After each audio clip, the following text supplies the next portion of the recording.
ಎಲ್ರಿಗೂ ನಮಸ್ಕಾರ. ಆನಂದ ನಿಲಯ ಟೈಟಲ್ ಹೇಳುವಂತೆ ಆನಂದ ನಿಲಯ ಅನ್ನೋ ಮನೆಯೇ ಇಲ್ಲಿ ಇರು.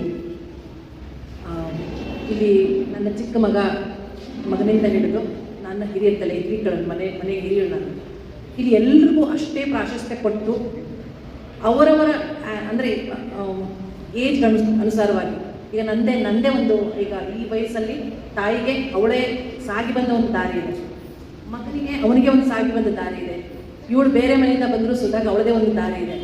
ಎಲ್ಲ ಇದ್ದರೂ ಒಂದೇ ಮನೆಯಲ್ಲಿ ಎಲ್ಲೂ ಹೇಗೆ ಬಾಳ್ತಾರೆ, ಹೇಗೆ ಬಾಳೋಕ್ಕೆ ಸಾಧ್ಯ? ಈಗ ನಾವು ಎಷ್ಟೋ ಜನ ನಗರಗಳಲ್ಲಿ ನ್ಯೂಕ್ಲಿಯರ್ ಫ್ಯಾಮಿಲೀಸ್ ಬರೀ ಗಂಡ ಹೆಂಡತಿ ಇದ್ದರೂ ಕೂಡ ನಾವು ನಮ್ಮ ಅಪ್ಪ ಅಮ್ಮನ ಊರಿಂದ ಫೋನ್ ಮಾಡ್ತೀವಿ, ಅವನ ಕನೆಕ್ಷನ್ ಕಮ್ಯುನಿಕೇಶನ್ ನಮ್ಗೆ ಅವ್ರ ಜೊತೆ ಇದ್ದೇ ಇರುತ್ತೆ, ಅದಕ್ಕೆ ತುಡಿತೀವಿ, ಹಬ್ಬಕ್ಕೆ ಹೋಗ್ತೀವಿ.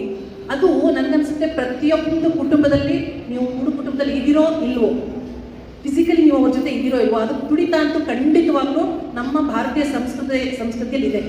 ಕುಟುಂಬದಲ್ಲಿ ಬದುಕಬೇಕು ನಾನು ಅಂತ, ಏನೋ ಹೊಟ್ಟೆಪಾಡಿಗಾಗಿನೋ ನಮ್ಮ ಕಮಿಟ್ಮೆಂಟ್ಸು ಜವಾಬ್ದಾರಿಗಳಿಗಾಗಿ ನಾವು ಮನೆ ಬಿಟ್ಟು ನಗರಗಳಿಗೆ ಬಂದಿದ್ದೀವಿ ಹೊರತು ಮನಸ್ಸಿಂದ ನಾವು ಕುಟುಂಬದಲ್ಲಿ ಬದುಕಬೇಕು ಅನ್ನೋ ತುಡಿತ ನಮ್ಮಲ್ಲಿದೆ.